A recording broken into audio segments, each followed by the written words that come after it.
معزز سامعین کرام، آپ سن رہے ہیں پیارے اردو چینل پر پروفیسر ڈاکٹر اشتیاق احمد کی کتاب پنجاب کا بٹوارہ 1947، ایک المیہ ہزار داستانیں۔ اگر آپ پیارے اردو چینل پر نیو ہیں تو چینل کو سبسکرائب کرنا نہ بھولیے اور بیل آئیکن کو لازمی پریس کیجیے تاکہ آئندہ آنے والی تمام نئی اقساط آپ کو بروقت موصول ہوتی رہیں۔ باب نمبر 9، مارچ کے فسادات، راولپنڈی اور ملحقہ دیہی علاقے۔ سب ہیڈنگ، حاجی شیر محمد۔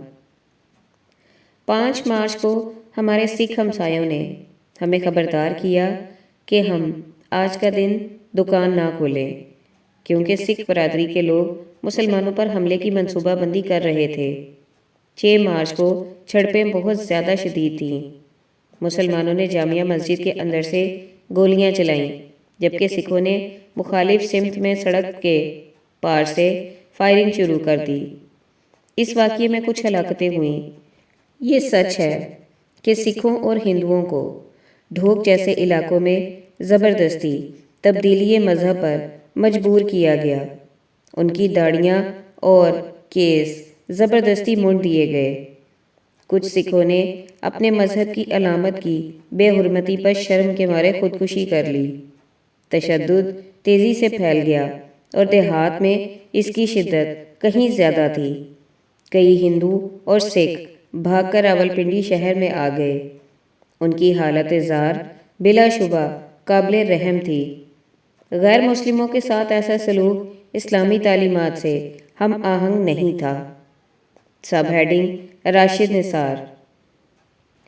راولپنڈی میں صورتحال دونوں طرف سے نعرے بازی کے ساتھ خراب ہونا شروع ہوئی۔ 6 مارچ کو محلہ لال کرتی میں ایک اجلاس میں تمام مذاہب کے عمائدین نے امن کمیٹی تشکیل دی، لیکن کمیٹی کا ایک مسلمان رکن شیخ برکت سازشی نکلا۔ 7 مارچ کو شیخ برکت کی بیٹھک میں ایک اجلاس ہوا۔ جب کمیٹی کے ہندو اور سکھ ارکان وہاں پہنچے تو ان پر دھوکہ دہی سے حملہ کر دیا۔ سندر سنگھ حلوائی نے بھاگنے کی کوشش کی لیکن چھریوں چاقوؤں سے لیس ہجوم نے اس کا تعاقب کیا۔ اس نے جان بچانے کے لیے ایک مسجد میں پناہ لی اور کلمہ پڑھ کر مسلمان ہونے کا اعلان کر دیا، لیکن حملہ آوروں نے یقین کرنے کی بجائے وضو والی جگہ پر لٹا کر اس کے ٹکڑے ٹکڑے کر دیے۔ انہوں نے اس کی زبان منہ سے باہر نکال دی، داڑھی صاف کر دی اور لاش کو گلیوں میں گھسیٹا۔ اس کا خون وضو والے تالاب کے ارد گرد پھیلا تھا۔ گلیوں میں لاش گھسیٹنے سے خون اور مٹی کی آمیزش سے ایک ملغوبہ بن گیا۔ یہ ایک قریب منظر تھا۔ مجھے آج تک یہ منظر یاد ہے۔ پولیس کو اجلاس کے انعقاد کا پتہ تھا اور ایسا لگتا ہے وہ اس منصوبے سے بھی پیشگی آگاہ تھی، لیکن مداخلت کرنے کی بجائے پولیس خاموش تماشائی بن کر دیکھتی رہی۔ ہمارے ہمسائے میں مقیم سکھ خاندان نے ہمارے گھر میں پناہ لی۔ پتہ چلنے پر ایک ہجوم ہمارے گھر کے باہر جمع ہو گیا اور سکھوں کو ان کے حوالے کرنے کا مطالبہ کیا، لیکن ہم نے انکار کر دیا۔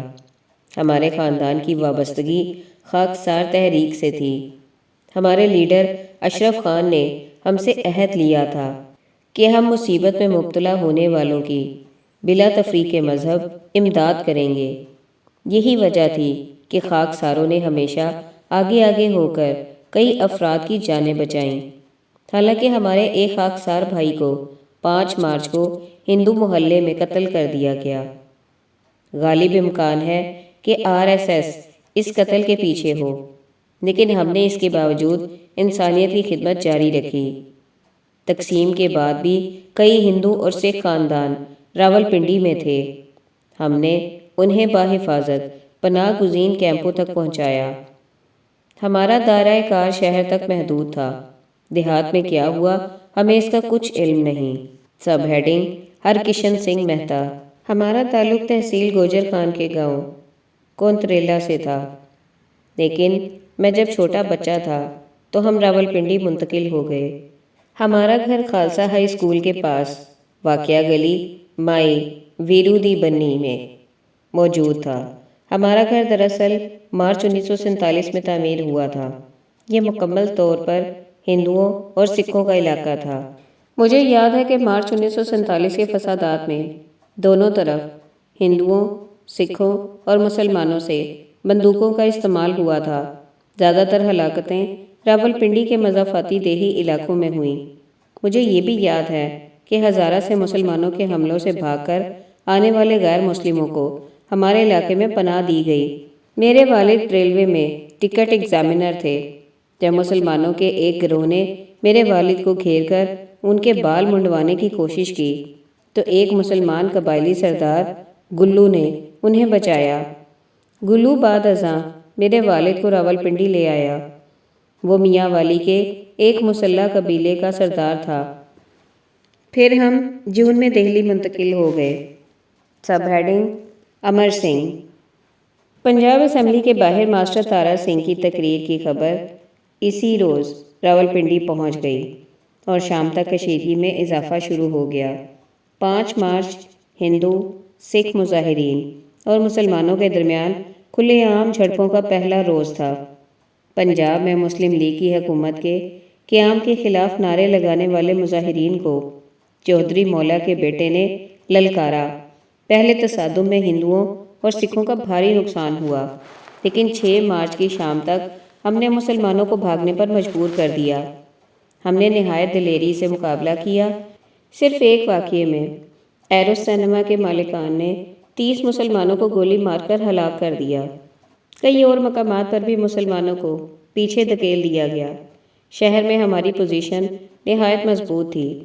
ایک ہندو پولیس اہلکار نے مجھے بتایا کہ اس نے ساتھی مسلمان پولیس اہلکاروں کو یہ کہتے سنا تھا کہ انگریزوں نے ہمیں کھلی چھٹی دے رکھی ہے کہ 3 روز کے اندر غیر مسلموں کے ساتھ جو سلوک کرنا چاہو کر لو، لیکن ہمارے پاس بندوقیں تھیں اور مسلمانوں کو فساد برپا کرنے کی بھاری قیمت ادا کرنی پڑی۔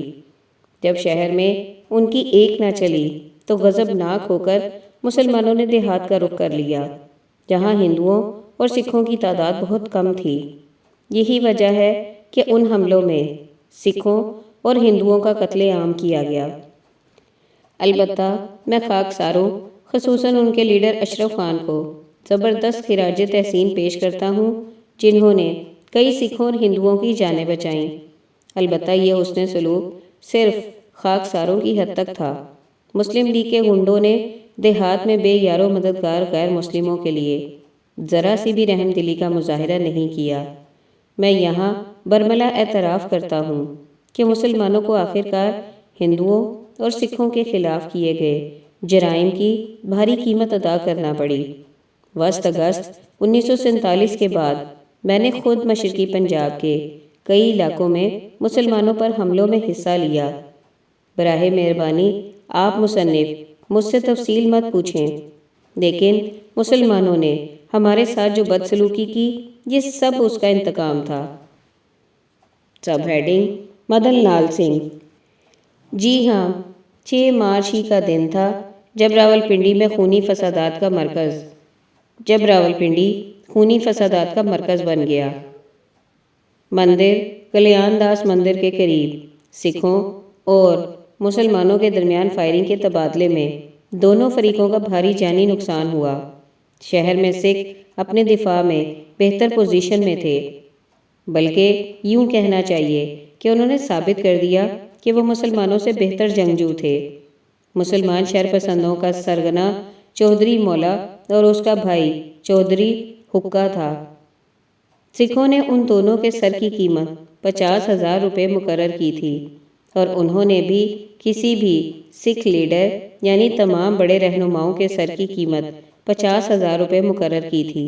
یہ سچ ہے کہ خاکسار تحریک کے ارکان نے غیر مسلموں کی زندگی بچانے کے لیے جو کچھ ہوا وہ کیا۔ البتہ مسلمان پولیس اہلکار خاموش تماشائی بنے رہے، اور جب فوج تعینات ہوئی تو تب حالات کنٹرول میں آئے۔ جب حالات بگڑے تو سکھوں نے ایک مسلمان مزار کے قریب خفیہ جگہوں پر بمبوں کی تیاری شروع کر دی۔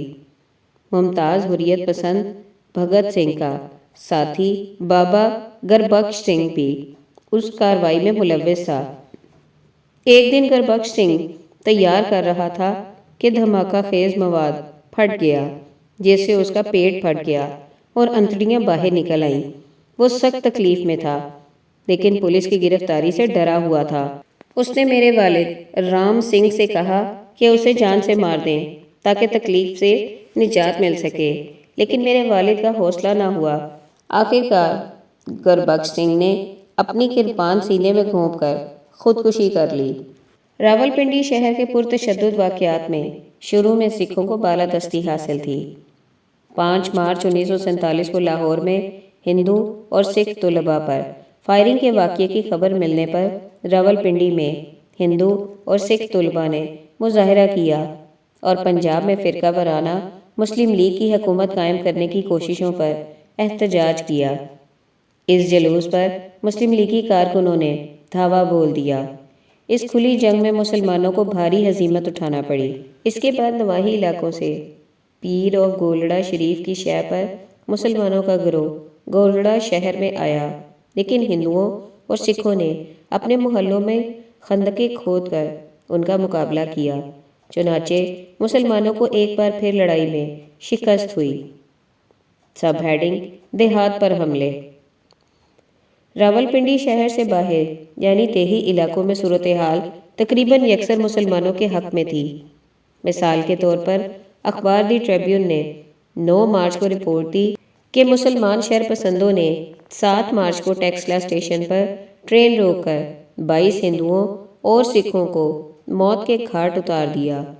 اس واقعے کا SGPC رپورٹ میں بھی ذکر ہے۔ پولیس کی ایک رپورٹ میں بھی ٹرین حملے کی تفصیل دی گئی ہے۔ یوں راولپنڈی میں ایک متوازن مقابلے کے برعکس دیہات میں سکھوں اور ہندوؤں کے خلاف کیمل پور، راولپنڈی اور جہلم میں کارروائیاں یک طرفہ تھیں۔ عمومی تاثر یہ ملتا ہے کہ سکھ دیہات پر حملوں کے باعث مسلمانوں اور سکھوں کے درمیان چپکلش آنے والے ہفتوں اور مہینوں میں مصالحت کی کوشش کے باوجود مستقل قائم رہی۔ سب ہیڈنگ: راولپنڈی کے فسادات پر جسٹس منیر کے تاثرات۔ جسٹس محمد منیر، جو پنجاب باؤنڈری کمیشن میں مسلم لیگ کے نمائندہ تھے اور بعد ازاں پاکستان کے چیف جسٹس بنے، نے اپنی کتاب جناح سے ضیاء تک میں راولپنڈی کے فسادات کے حوالے سے یہ لکھا ہے: مارچ 1947 میں راولپنڈی ضلع اور ملحقہ علاقوں میں ہنگامے پھوٹ پڑے اور مسلمان اس میں جا رہے تھے۔ میں نے اس معاملے پر قائد اعظم سے بات کی اور کہا کہ مسلمانوں کا یہ رویہ ٹھیک نہیں۔ آپ کو خود یا مسلم لیگ کے کسی ذمہ دار عہدیدار کو راولپنڈی جانا چاہیے تاکہ اقلیتوں کو یقین دلایا جائے کہ پاکستان اگر بن گیا تو وہاں ان کے حقوق مسلمانوں کی طرح ایک آزاد شہری کی حیثیت سے محفوظ ہوں گے۔ انہوں نے میری بات سے اتفاق کیا۔ البتہ یہ 5 جون 1947 کے آزادی پلان، میرے خیال میں جسٹس منیر نے یہاں سے غلطی کی ہے۔ یہ 3 جون کا پلان تھا، مصنف سے پہلے کا معاملہ تھا۔ قائد اعظم نے نہایت پر اعتماد اور 2 ٹوک لہجے میں فرمایا: مجھے ایک بار اختیار سنبھالنے دو، پھر تم ایسی کوئی فضول بکواس نہیں سنو گے۔ بہرحال انہوں نے نواب ممدوٹ کو حکم دیا کہ وہ ذاتی طور پر راولپنڈی جائیں۔ راولپنڈی میں گڑبڑ کے بعد سکھوں نے ہندوؤں کے تعاون سے ایک منصوبے سکھ پلان پر عمل درآمد شروع کر دیا تاکہ پنجاب سے مسلمانوں کو بے دخل کیا جا سکے۔ یہ بات قابل ذکر ہے کہ محمد علی جناح سمیت مسلم لیگ کے کسی رہنما نے عوامی سطح پر راولپنڈی میں فسادات اور ظلم و جبر کی مذمت میں کوئی بیان جاری نہیں کیا۔ میں نے اس دور کے بڑے انگریزی اخبار پاکستان ٹائمز اور ٹریبیون کھنگال ڈالے، لیکن مجھے ایسا کوئی بیان نظر نہیں آیا۔ حتیٰ کہ مسلم لیگ کے پنجاب کی سطح کے کسی لیڈر نے بھی اس قتل عام کی کہیں مذمت نہیں کی۔ راولپنڈی میں مظالم کو سکھ طویل عرصے تک نہ بھولے اور بعد ازاں مسلمانوں اور سکھوں کے درمیان اعتماد کی بحالی کے لیے شروع کیے گئے اقدامات پر بھی یہ واقعات سایہ فگن رہے۔ میجر جنرل ریٹائرڈ شاہد حامد نے کئی ماہ بعد اس کی کڑی مذمت کی۔ 13 ستمبر 1947 کو جب مشرقی پنجاب میں مسلمانوں کا قتل عام بدترین سطح پر پہنچ چکا تھا تو انہوں نے کہا، سکھوں نے عہد کیا ہے کہ راولپنڈی میں سکھوں کی ہلاکتوں کے انتقام میں ہندوستان میں موجود ہر مسلمان کو قتل کر دیں گے۔ سب ہیڈنگ: کھوسلا، SGPC اور دیگر رپورٹیں۔ ضلع راولپنڈی اور متصل علاقوں میں سکھوں کے بھاری جانی نقصان کے بارے میں SGPC اور کھوسلا رپورٹوں میں مفصل ذکر کیا گیا ہے۔ SGPC رپورٹ میں مرنے والوں کی تعداد 7,000 بتائی گئی ہے، جبکہ کھوسلا رپورٹ میں حکومتی اعداد و شمار سے مماثل تعداد 2,000 دی گئی ہے۔ گیانندر پانڈے لکھتا ہے کہ پہلے ہی اپریل کے آخر تک تقریباً 80,000 ہندوؤں اور سکھوں، بالخصوص راولپنڈی کے مکینوں نے وسطی اور مشرقی پنجاب حتیٰ کہ دہلی میں پناہ لے لی تھی۔ انہوں نے خود ہندو مہاسبھا دستاویزات میں مسلمانوں کے پرتشدد حملوں سے متعلق پولیس کی 3 FIR دیکھی ہیں۔ یہ رپورٹیں مغل، بیوال اور بسالی کے دیہات میں کیے گئے جبر و تشدد کا حوالہ دیتی ہیں۔ ان حملوں میں بوڑھوں، ناتواں افراد اور بچوں سمیت سینکڑوں لوگوں کو ہلاک کیا گیا۔ رپورٹ میں نہ صرف متاثرہ افراد بلکہ بعض ایسے مقامی افراد کے بھی نام دیے گئے ہیں جو حملوں میں ملوث رہے۔ ہندوؤں اور سکھوں پر مشتمل کمیٹی نے راولپنڈی سے زیادتی کے عنوان سے ایک تصویری کتابچہ بھی مرتب کیا ہے جس میں ظلم کو آشکار کیا گیا ہے۔ حکومت نے فوراً اس کتابچے کی اشاعت پر پابندی لگا دی کیونکہ اس سے مشرقی پنجاب میں مسلمانوں کے خلاف اشتعال انگیزی کا خطرہ تھا۔ کھوسلا اور SGPC رپورٹ میں اس حقیقت کا کوئی ذکر نہیں کہ سکھوں نے اپنے ہاتھوں سے بڑی تعداد میں اپنے بچوں اور عورتوں کی گردنیں اڑا دیں، انہیں زندہ جلا دیا یا پھر گولی مار دی تھی۔ کیا ایسا امکان موجود تھا کہ یہ مرنے والی عورتیں اگر زندہ مسلمانوں کے ہاتھ لگ جاتی تو وہ انہیں زبردستی مذہب تبدیل کرے بغیر ان کی جان بخشی کر دیتے؟ یہ یقیناً ایک اہم نقطہ ہے۔ بہرصورت ان دونوں رپورٹوں میں اس بات کا سرے سے ذکر نہیں کہ راولپنڈی میں اشتعال انگیزی کا آغاز پہلے 5 مارچ 1947 کو ہندو اور سکھ مظاہرین نے کیا تھا۔ آل انڈیا کانگریس کمیٹی کے ارکان نے متاثرہ علاقوں کا دورہ کیا اور یہ رپورٹ دی۔ یہ فسادات نہیں بلکہ سوچی سمجھی منصوبہ بندی کے تحت شروع کی گئی عسکری مہم جوئی تھی۔ جھڑپوں سے بہت پہلے سابق MLA سید اکبر خان شاہ، کہوٹہ کے کیپٹن لال خان، تحصیلدار سب انسپکٹر پولیس مولوی عبدالرحمان اور کالا خان کی سربراہی میں مساجد میں اجلاس ہوئے اور اقلیتوں کے خلاف اعلان جہاد کرتے ہوئے دیہی علاقوں سے رضاکار منگوانے کے لیے ایلچی بھجوانے کا فیصلہ کیا گیا۔ گھڑ سوار ریٹائرڈ فوجیوں کی قیادت میں کہوٹہ، ٹھوا خالصہ اور ناڑا وغیرہ پر حملہ کرنے والے مسلم گروہ ٹامی گنوں، پستولوں، رائفلوں، دستی بموں، ٹوکوں، پیٹرول کے ڈبوں بلکہ فوجیوں کی مخصوص جنگی اینکوں سے لیس تھے۔ یہ لوگ 4 گروپوں میں تقسیم کیے گئے۔ نمبر 1 آتشی اسلحے سے لیس، نمبر 2 تالے توڑنے کے ماہر، نمبر 3 پیٹرول اور مٹی کے تیل بردار، نمبر 4 گھوڑوں اونٹوں کے انچارج جو لوٹا گیا مال منتقل کرنے کے لیے استعمال کیے گئے۔ اس کے علاوہ مولوی اور حجام بھی ان کے ساتھ تھے تاکہ قتل یا جنسی زیادتی سے کسی نہ کسی طرح بچ جانے والوں کو مشرف با اسلام کیا جا سکے۔ حجاموں نے سکھوں کے سر اور داڑھی کے بال کاٹ ڈالے اور ان کے ختنے بھی کیے۔ مولویوں نے کلمے پڑھائے اور جبری شادیاں بھی کی گئیں۔ ان کے بعد لٹیرے تھے جن میں مرد اور خواتین دونوں شامل تھے۔ حملوں کا آغاز 6 مارچ کی شام کو ہوا جب مسلمانوں نے راولپنڈی شہر میں انتہائی مسلح سکھوں سے پسپائی کے بعد نواحی دیہات کا رخ کیا۔ 11 سے 14 دسمبر 2004 کے درمیان میں مصنف نے اپنے دوست احمد سلیم کے ساتھ ضلع راولپنڈی کے ان دیہاتوں کا دورہ کیا جہاں 1947 میں حملے کیے گئے۔ ہم نے گاؤں ٹھوا خالصہ جانے سے گریز کیا جس کی ناقابل فراموش کہانی بھارتی مصنفہ اروشی بٹالیا نے اپنی شاہکار کتاب the other side of silence میں کیا۔ ٹون خالصہ مشہور پاکستانی ایٹمی پلانٹ والے علاقے کہوٹا کے قریب واقع ہے۔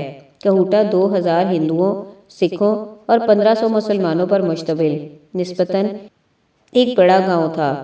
اپنی تصنیف فریڈم ایٹ مڈ نائٹ میں لیری کولنز اور ڈومینیک لیپائرے نے کہوٹا کے سانحے کو ان الفاظ میں بیان کیا ہے: مسلمانوں کے جتھے نے کہوٹا پر بھیڑیوں کے گول کی شکل میں حلہ بول دیا۔ بالٹیوں میں بھرا تیل چھڑک کر سکھوں اور ہندوؤں کے گھروں کو جلا دیا گیا۔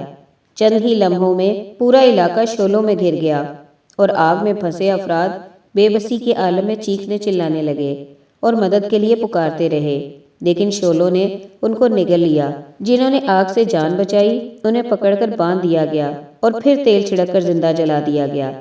ہندوؤں اور سکھوں کے گھروں کو لگائی آگ پھیلتے پھیلتے بے قابو ہو گئی اور مسلمانوں کے مکانوں تک جا پہنچی۔